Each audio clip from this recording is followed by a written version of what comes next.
Hello everyone, this is Group 5's presentation on Biscuit & Co. In this presentation, we will talk about the company's culture, their communication skills, the lack of motivation, managing leadership, and handling workplace conflict. The overarching problem that Biscuit & Co. has on the micro level is the division in the organization's culture. It was stated that establishing new teams resulted in an old versus new mentality.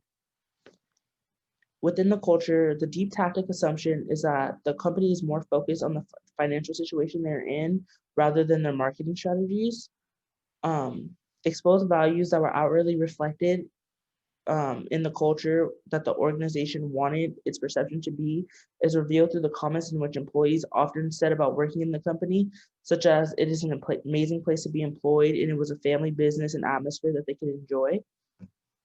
When there were attempts to change the day-to-day culture, such as miscommunications between departments and the us versus the mentality, it can be stated that people would procrastinate and give countless reasons as to why they had started but not finished company surveys that was requested of them. Because of their because their culture was fractured and other predicaments were able to arise, such as no strategic or innovative ideas, leaders were put in roles with little to no experience. There was a lack of motivation, a lack of communication, and finally, conflict with management. In order to fix these problems, the culture needs to be addressed at the top level of the organization hierarchy. Because in the past, management neglected to address many of the cultural issues. Leadership and management are the example of how a company would like their culture to be.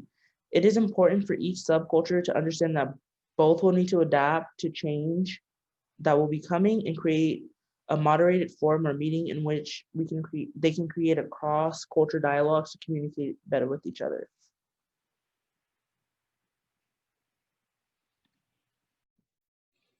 Okay, so after Selena's culture, we're going to be talking about communication. So we're going to talk about the problems inside Richard Murphy and the Biscuit Company. The company had a very uncommunicative atmosphere.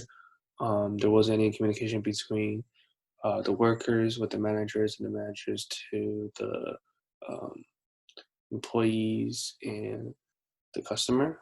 There was also no proper decision-making strategies. Without the strategies, they were unable to utilize the innovative and creative ideas to bring a successful change. There was also no sort of marketing to promote their products. Um, and also, Murphy was unable to bring innovations to the company because of communication issues within the company and its internal politics. He also found out that the firm did not have a strong communication and bond with its retailers, and many of them said it was prehistorical, unimaginable, unimaginative, unprofitably ignorant, and behind the times. The company was also not valuing customer feedback and was not paying any attention towards the needs of its suppliers. So some solutions to solve this problem is the structure of the company needs to be dismissed and a more communicative and laid back atmosphere need to be created. Um, After this, it will prevent power games or corruption. The promotional mix need to be decided on the right media selection and sampling, which needed to be tailored for the type of customer that would purchase the brand in order to get a clearer picture. It could also be very helpful to outsource knowledge and work with an independent advising agency. This will help break free from the company's convention and to discuss possible ways of rejuvenating the brand. And also, there can be an improved bonding process with the supermarkets and other retailers, and this will have to take place very soon. Lastly, media ads and print ads could involve a Stone Age theme, and this could tease people that have never tried the best cracker of the world. So some problems with the Biscuit Company strategy.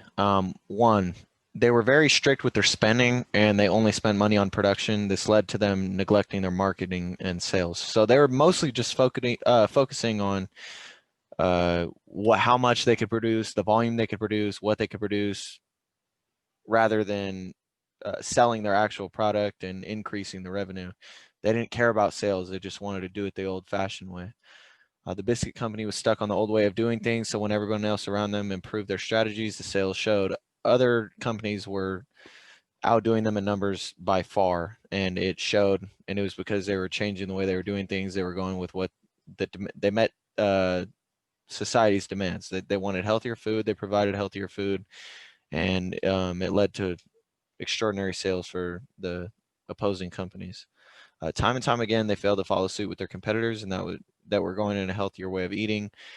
People wanted healthier food. Biscuit Company did not want to go with that, and it truly showed.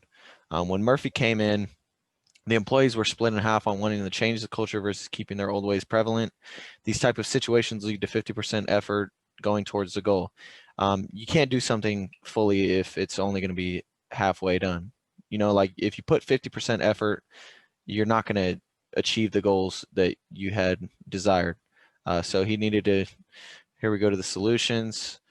Murphy needs to convince every employee of his vision and get them to buy into it. If everybody's bought in, everybody's going to work hard towards that goal, and everything's going to get done in the way they want it to be done and to reach the goals that they want to achieve. They need to establish a successful marketing team to compete with the companies already ahead of them. They need to catch up and then surpass. That should be their main goal.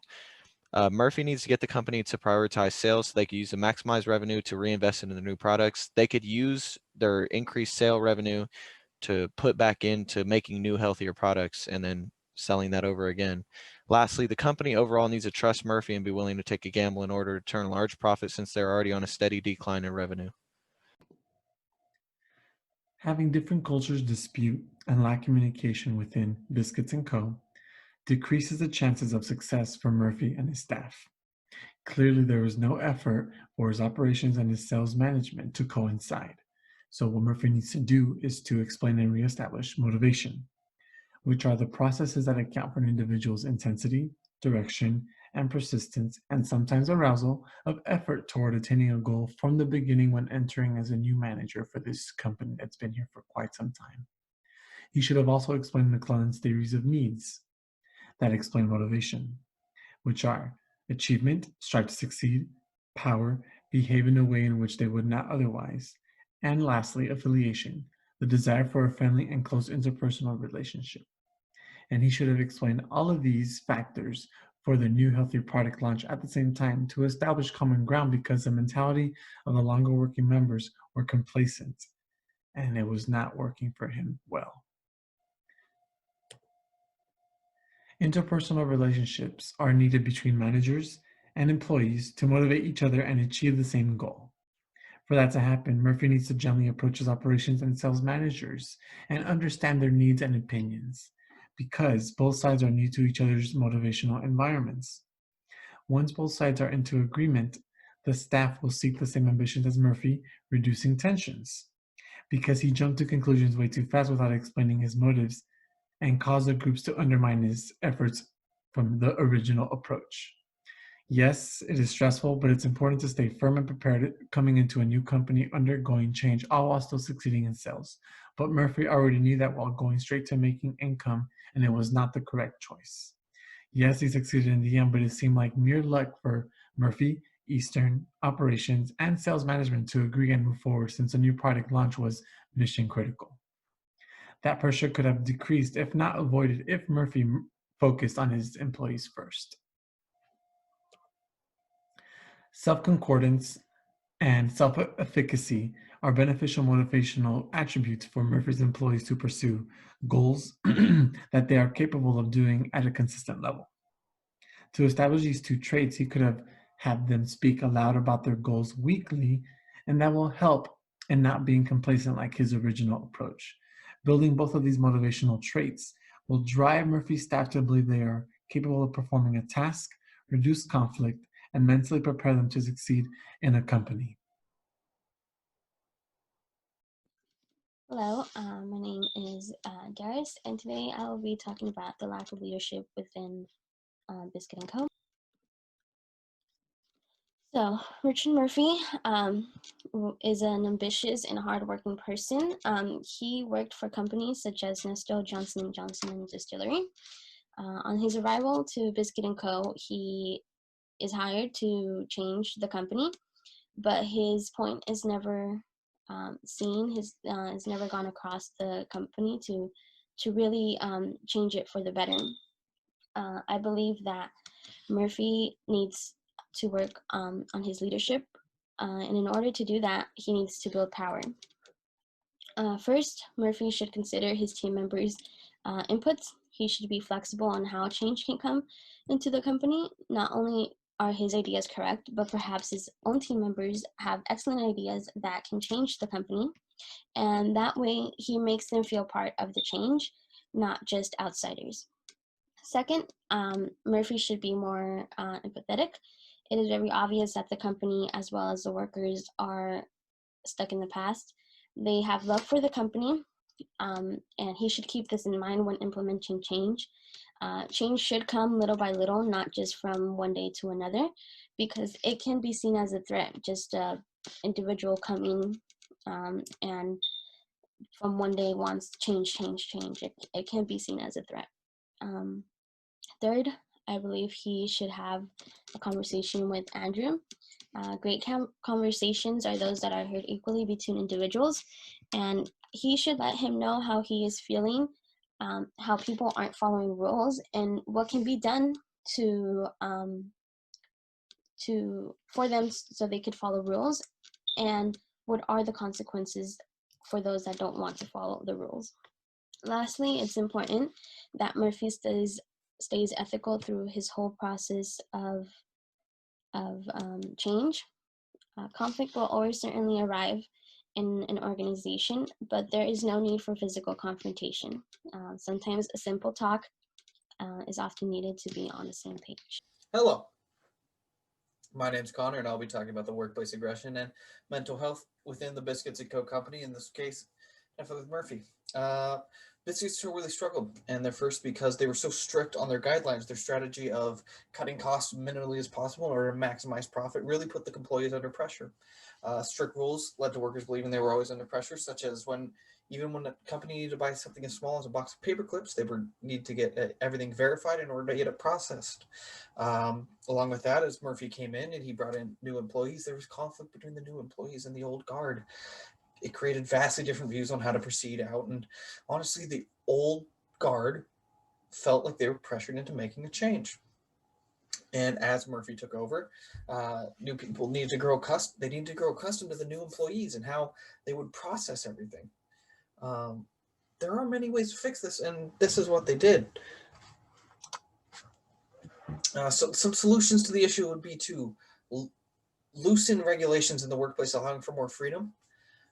This would allow employees to not feel as pressured. It feels more freeing to do this.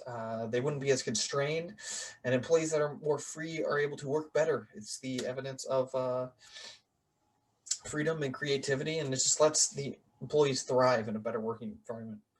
Team building would allow the older employees to adapt to the new ones without pushing them out, per se. As an old employee, you could feel pressured by the new employees, and inevitably time will heal all wounds. With eventually those new employees don't become new anymore. They get used to what's going on around them, and the old employees will do the same. While some old employees may grow resentful of the new employees, overall, with time, it'll all become custom, and everyone will be able to work together, and hopefully that can put Biscuits & Co. on a better path in order to proceed in the future. And with that, I'd like to provide some final solutions for Group 5 in our argument. Murphy must understand the culture that him and his management want to create within the company. In order to do this, we hope and encourage that they create a more freeing culture that all employees can thrive in.